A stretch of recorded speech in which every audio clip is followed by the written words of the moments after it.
నమస్తే, welcome to prime 9 special analysis. ఈరోజు మన స్పెషల్ అనాలిసిస్లో మనం మాట్లాడుకునే అంశం ఏంటంటే, పవన్ని మర్చిపోయిన సేన ఇదేనా మీరు ఆయనకు ఇచ్చే గౌరవం అనే అంశం మీద మనం మాట్లాడుకోబోతున్నాం. నిజంగా జనసేన వాళ్ళు పవన్ కళ్యాణ్ వారం రోజులు లేకపోయేసరికి మర్చిపోయారా, ఇష్టం వచ్చినట్టు ప్రవర్తిస్తున్నారా అనే దాని మీద మనం మాట్లాడుకుంటున్నాం. అయితే ఈ వీడియో చివరి వరకు చూడండి. నిజంగా జనసేన వాళ్ళు పవన్ కళ్యాణ్ని మర్చిపోయారా, పవన్ కళ్యాణ్ని మర్చిపోయే అంత ఉందా అనే దాని మీద ఖచ్చితంగా మీ అభిప్రాయాన్ని కామెంట్ రూపంలో తెలియచేయండి.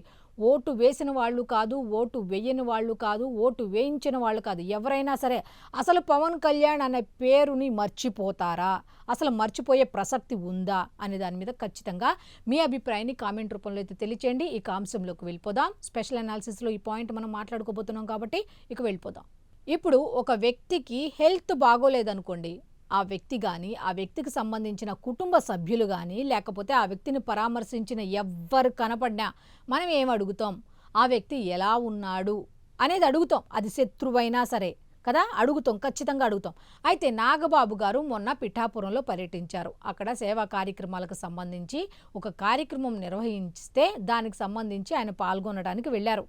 అయితే అక్కడికి వెళ్ళిన వెంటనే జనసేన నాయకులు అందరూ ఏం మాట్లాడారో తెలిసి చాలామంది వరకు కూడా ఆ కమిటీ వాళ్ళు సరిగ్గా పనిచేయట్లా, ఈ వీళ్ళు పనిచేయట్లా, వాళ్ళు పనిచేయట్లా, ఇక్కడ సరిగ్గా లేదు, అక్కడ సరిగ్గా లేదు, ఇదే మాట్లాడుతున్నారు. ఆ సందర్భంలో నాగబాబు గారు ఒక మాట అన్నారు. ఇవా మీరు చెప్పేది? కనీసం నేను అన్నయ్యను కదా, అక్కడ నుంచి వచ్చాను కదా, పవన్ కళ్యాణ్ గారి ఆరోగ్యం ఎలా ఉందని ఒక్కళ్ళైనా అడిగారా? ఇదేనా మీరు ఆయనకి ఇచ్చే గౌరవం? ఇది కరెక్టేనా? ఆయన మన కోసం ఎన్ని చేశాడు? సుఖాలు, భోగభాగ్యాలు అన్నీ వదులుకొని ప్రజాసేవ కోసం ఆయన మన కోసం రోడ్డు మీదకి వస్తే ఆరోగ్యం పాడు చేసేసుకుంటే, కనీసం ఆరోగ్యం కూడా లెక్క చేయకుండా ఎన్ని గంటలు పనిచేశాడు. అటు సినిమాలు, ఆ సినిమాలలో వచ్చిన డబ్బులు ఏం చేశారు చెప్పండి? సేవ కోసమే ఉపయోగించారు. ప్రజాసేవ, రాజకీయాలు, పార్టీలో వస్తున్న ఈ లొక్కలొక్కలు, ఈ వికవికలు, ఇవన్నీ సర్దుకుంటూ ముందుకు వెళుతూ ఎంత రకరకాలుగా అన్నీ చూసుకుంటూ ఆరోగ్యాన్ని పట్టించుకోలేదు ఆయన. మరి అటువంటి ఆరోగ్యం పట్టించుకోకుండా ఇటువంటి సిచ్యువేషన్లో ఆయన అక్కడ బెడ్ మీద రెస్ట్ తీసుకుంటుంటే కనీసం ఆరోగ్యం ఎలా ఉంది అని అడిగారా ఒక్కళ్ళైనా? ఇది కట్టసియా? ఒక్కసారి చెప్పండి మీలో ఎవ్వరైనా అని ప్రశ్నించారు. దీనికి చాలామంది కామెంట్ ఏంటో పెడుతున్నారు తెలుసా? జనసేన నాయకులను అవమానించిన నాగబాబు. అవమానించారా? అరే, మీకోసం ఇంత కష్టపడిన వ్యక్తి ఆరోగ్యం ఎలా ఉందో కనీసం అడగాలి కదా అని అడగటం, చెప్పటం ఇదేనా? చెప్పండి, ఇదేనా ఆయన చేసిన తప్పు? ఎందుకని విమర్శిస్తున్నారు నాగబాబు గారిని? ఒకసారి ఆలోచించుకోండి. అసలు జనసేన వాళ్ళు నిజంగా పవన్ కళ్యాణ్ని మర్చిపోయారా అంటే ఒకసారి ఆలోచించుకోవాలి. పిఠాపురంలో కూడా ఆ ఫ్లెక్సీకి సంబంధించిన గొడవ వస్తే కూడా వాళ్ళు ఏం చేసినా కాస్త సర్దుకొని ఉండాల్సింది పోయి, ఎందుకంటే పవన్ కళ్యాణ్ గారి ఆరోగ్యం అక్కడ బాగోలేదు. సో రియాక్ట్ అవ్వాల్సిన సమయం కాదు. తప్పు వర్మదే అయినప్పటికీ కూడా కాస్త ఆలోచించాల్సిన అవసరం ఉందని కొంతమంది చెప్తున్నారు. ఎందుకంటే పవన్ కళ్యాణ్ గారి ఆరోగ్యం బాగోలేదు కాబట్టి ఇటువంటి టైంలో ఇలాంటి ఇష్యూస్ రైజ్ చేయటం కరెక్ట్ కాదు.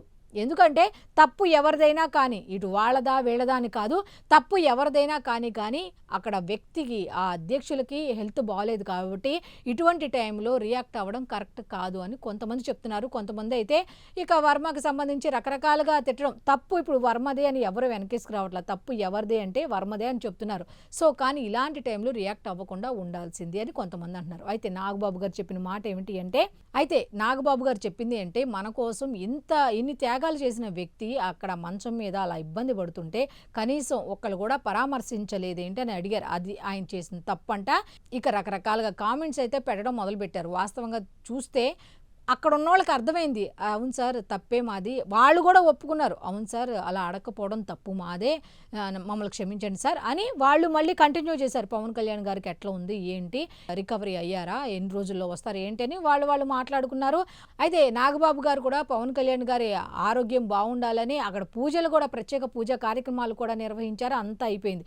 ఇక్కడ నాగబాబు గారు ఒక్కళ్ళే పూజా కార్యక్రమాలు చేయాల, రకరకాలుగా చాలామంది కూడా రకరకాలుగా ఏ జిల్లాకి ఆ జిల్లా కూడా, ఏ నియోజకవర్గానికి ఆ నియోజకవర్గానికి సంబంధించిన వాళ్ళు కూడా, జనసేనకు సంబంధించిన వాళ్ళు మాత్రమే కాదు, ఆయన వల్ల ఎంతమంది అయితే లబ్ధి పొందారో, ఆయన ఒక గొప్ప విజనరీ నాయకుడని ఎవరైతే గుర్తించారో వాళ్ళందరూ కూడా రకరకాల పూజా కార్యక్రమాలు నిర్వహించారు.